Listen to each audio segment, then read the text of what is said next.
ఆనాడు నిర్ణయం తీసుకున్నారు. అందుకే కృష్ణానది నుంచి నాగార్జున సాగర్ నుంచి ఈ నగరానికి తాగునీటిని తరలించే కార్యక్రమాన్ని 2002లో ప్రారంభించారు.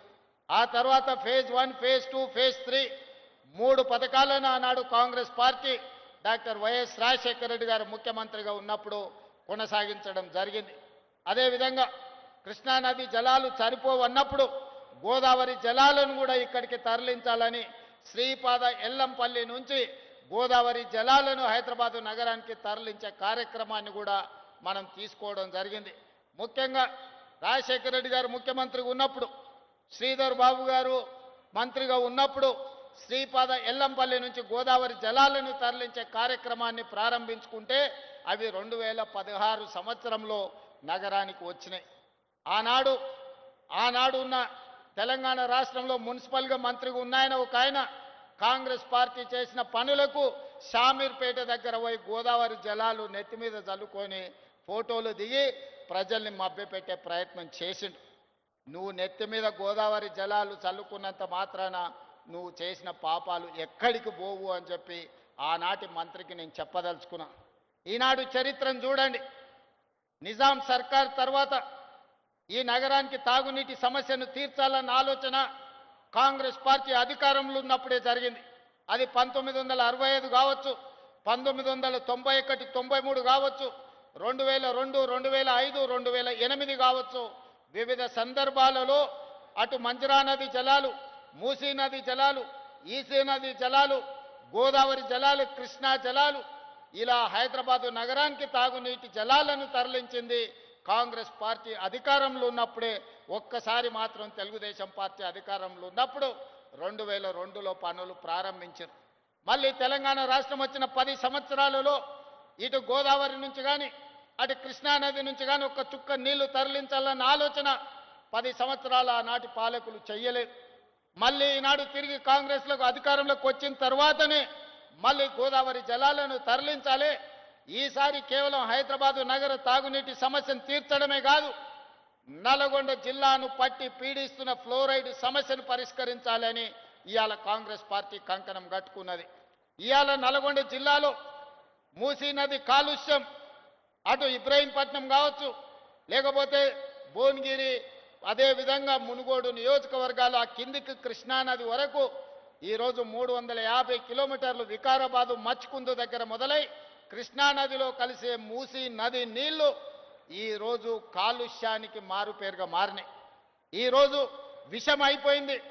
మూసీ నదిలో ప్రవహించే నీళ్లు ఈరోజు ఎల్బీ నగరు, ఇబ్రహీంపట్నము, అదేవిధంగా భువనగిరి, ఆలేరు, ఇతర ప్రాంతాలలో ఆ నీళ్లు తాగితే అవి విషమై పశువుల ప్రాణాలు తీసుకోవడమే కాదు, మనుషుల ప్రాణాలు కూడా పోతున్నాయి.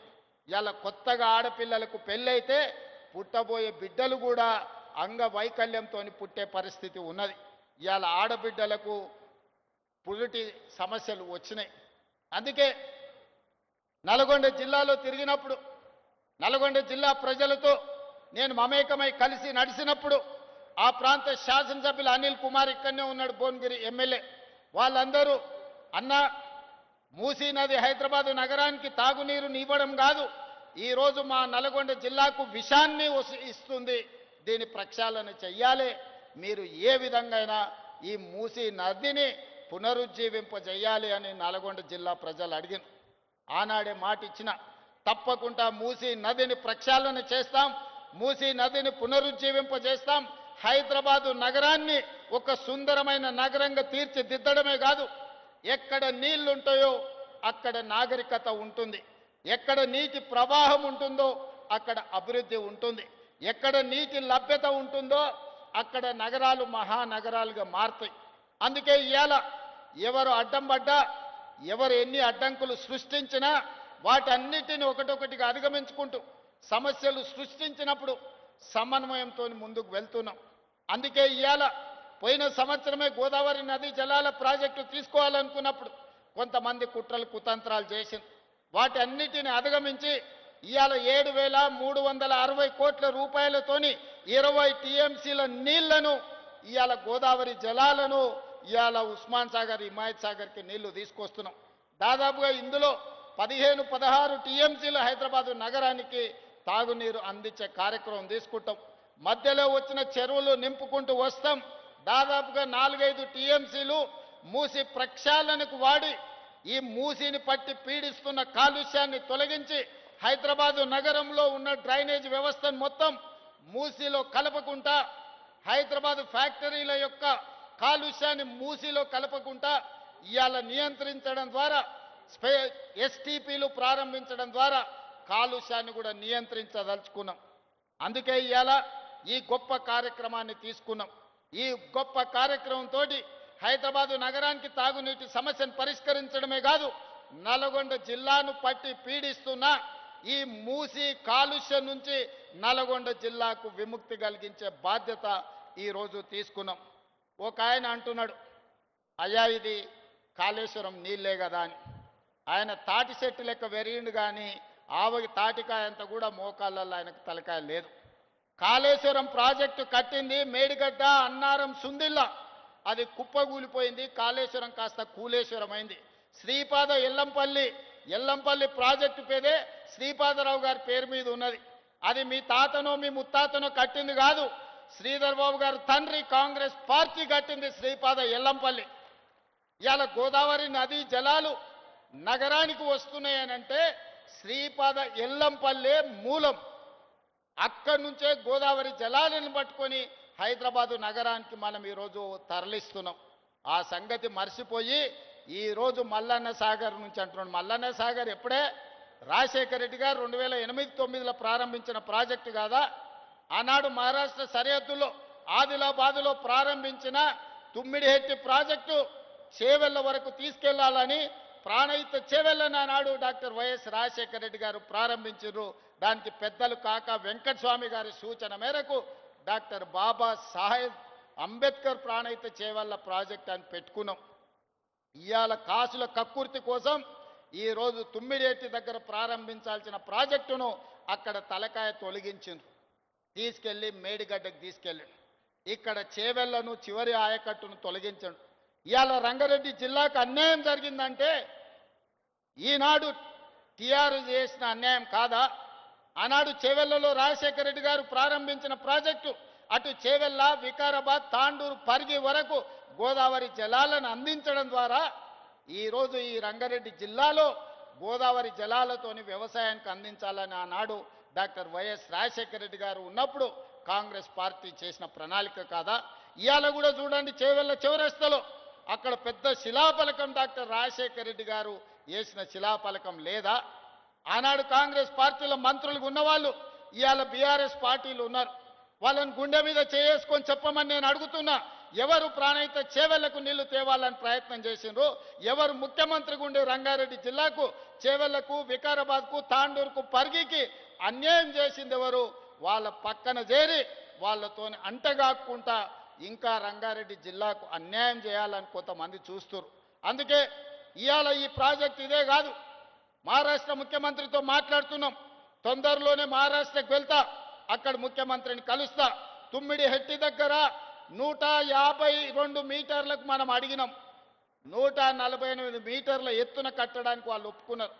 ఏదో వయా మీడియాగా 149, 150 మీటర్ల ఎత్తున తుమ్మిడిహెట్టి దగ్గర ప్రాజెక్టు, గోదావరి ప్రాణహిత చేవెళ్ల ప్రాజెక్టును కట్టి ఆదిలాబాదు జిల్లాకు 1,50,000-2 లక్షల ఎకరాలకు నీళ్లు ఇస్తాం.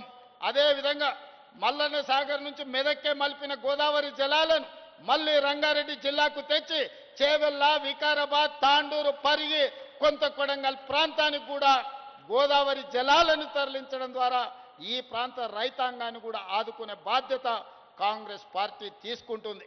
ఇవాళ నగరం యొక్క ప్రజల యొక్క దాహార్తిని తీర్చడానికి ఈరోజు ఈ సాగునీటి ప్రాజెక్టులు తీసుకొచ్చినాం. అందుకే మిత్రులారా, వేదిక మీద ఉన్న పెద్దలందరూ నేను అడుగుతున్నా, మూసీ నది ఒక మురికి కూపంగా మారింది. దీన్ని అద్భుతంగా మార్చుకుందామా లేదా ఆలోచన చెయ్యండి. నరేంద్ర మోడీ గారు గుజరాత్లో సబర్మతి రివర్ ఫ్రంట్ కట్టుకున్నారు. గంగా నది రివర్ ఫ్రంట్ను ఉత్తరప్రదేశ్లో యోగి ఆదిత్యనాథ్ దాస్ కట్టుకున్నాడు. ఈరోజు ఢిల్లీలో రేఖా గుప్తా యమునా నది రివర్ ఫ్రంట్ కట్టుకుంటుంది. నేను అడుగుతున్న మిత్రులను, నరేంద్ర మోడీలో గంగా నది ప్రక్షాళన జరుగుతాయి, యమునా నది ప్రక్షాళన ఢిల్లీలో జరుగుద్ది. ఉత్తరప్రదేశ్లో గంగా నది ప్రక్షాళన జరుగుద్ది. గుజరాత్లో మీకు సబర్మతి నది ప్రక్షాళన జరుగుతుంది. నేను అడుగుతున్న హైదరాబాద్లో మూసీ నది ప్రక్షాళన ఎందుకు జరగకూడదు? నరేంద్ర మోడీ గారు చేసుకోవచ్చు, యోగి చేసుకోవచ్చు, రేఖా గుప్తా చేసుకోవచ్చు. కానీ తెలంగాణ రాష్ట్రంలో 4 కోట్ల తెలంగాణ ప్రజలకు ఎందుకు మూసీ నది ప్రక్షాళన జరగొద్దు? ఎందుకు అడ్డం పడుతున్నారు ఈ దుర్మార్గులు? ఒక్కసారి ఆలోచన చేయండి.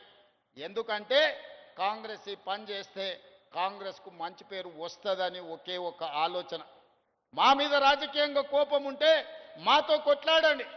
ఇవాళ ప్రజలు తీర్పిచ్చిండ్రు, కాంగ్రెస్ పార్టీని అధికారంలోకి తీసుకొచ్చారు. అభివృద్ధిలో భాగంగా పార్టీలకు అతీతంగా అటు ప్రకాష్ గౌడ్ అయినా మహేందర్ రెడ్డి గారైనా మిగతా వాళ్ళందరూ కలిసి వచ్చి ఈరోజు అభివృద్ధిలో భాగస్వాములు అయ్యారు. ఇవాళ రాజేంద్ర నగర్ అభివృద్ధి చెందితే ప్రకాష్ గౌడ్ గారికి మంచి పేరు వస్తుంది. ప్రజలు ఆయన కోటేసిరు. 10 ఏళ్ళు కేసీఆర్ అధికారంలో ఉన్నాడు. ఎందుకో ఈ మూసీ నది ప్రక్షాళన చెయ్యాలనే ప్రయత్నం ఎందుకు చేయలేదు? ఈరోజు ఉస్మాన్ సాగర్, హిమాయత్ సాగర్ను బాగు చేయాలి, మూసీ నది మీద మనం ఎలివేటెడ్ కారిడార్లు కట్టాలి అని ఎందుకు ఆలోచన చేయలే? అందుకే ఈరోజు బుద్వేల్ ప్రాంతాన్ని ఒక అద్భుతమైన హబ్గా మనం ఈరోజు అభివృద్ధి చేయాలనుకున్నాం. గేట్వే ఆఫ్ ఢిల్లీ, ఈరోజు గేట్వే ఆఫ్ ముంబై ఉన్నది. హైదరాబాద్ కూడా గేట్వే ఆఫ్ హైదరాబాద్ కింద ఈరోజు ప్రణాళికలు మనం సిద్ధం చేసుకున్నాం. 3 నెలల్లో ఈ నగరాన్ని ప్రపంచ స్థాయిలో పోటీపడే నగరంగా మనం తీర్చిదిద్దుకుంటాం. అందుకే ఈరోజు ఈ అభివృద్ధిలో కలిసి రండి. హైదరాబాదు నగర నిర్మాణంలో మీరు భాగస్వాములు కాండి. ఈ రోజున్న ఔటర్ రింగ్ రోడ్డు ఆనాడు రాజశేఖర రెడ్డి గారు ఉన్నప్పుడు కట్టకపోయింటే ఈ నగరం ఇంత అభివృద్ధి చెందుతుండేనా? ఆనాడు ఐటీ కంపెనీలు తేకపోయింటే, ఫార్మా కంపెనీలు తేకపోయింటే ఇన్ని లక్షల మందికి ఉద్యోగ ఉపాధి అవకాశాలు వస్తుండేనా? ఇవాళ ప్రపంచ చిత్రపటంలో హైదరాబాదు నగరానికి గుర్తింపు వస్తుండేనా? ఇవన్నీ ఆనాటి ముఖ్యమంత్రులు ప్రణాళికలు చేసిండ్రు కాబట్టే ఈరోజు మన నగరానికి ఒక గొప్ప పేరు వచ్చింది. అందుకే ఇవాళ తెలంగాణ రైజింగ్ 2047 ఒక విజన్ డాక్యుమెంట్ను తీసుకొస్తున్నాం. డిసెంబర్ 9, 2025 నాడు తెలంగాణ జాతికి అంకితం చేయబోతున్నాం.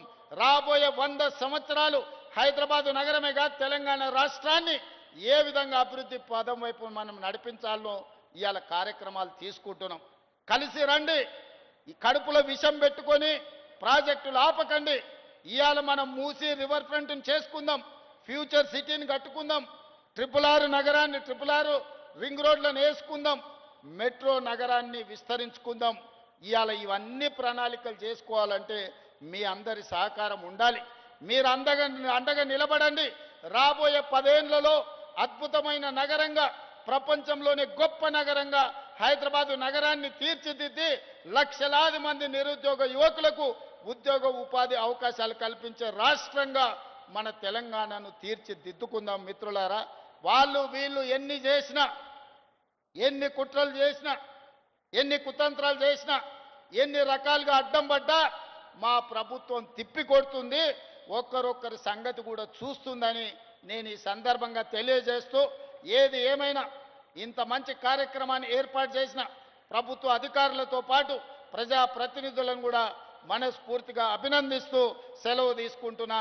ఈ నగరాన్ని గొప్పగా తీర్చిదిద్దే దాంట్లో మీరు అండగా నిలబడండి.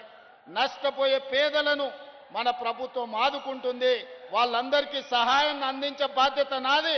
ఆ వెనకాలన్న మా అక్కలకు మాట ఇస్తున్నా, ఈ నిర్మాణంలో ఎవ్వరు నష్టపోయినా అందరినీ మన ప్రభుత్వం ఆదుకుంటుంది. ఇది ఇందిరమ్మ రాజ్యం, పేదోళ్ళ రాజ్యం. పేదలకు న్యాయం జరుగుతుందని తెలియజేస్తూ మీ అందరి దగ్గర సెలవు తీసుకుంటున్నా. ధన్యవాదాలు మిత్రులారా.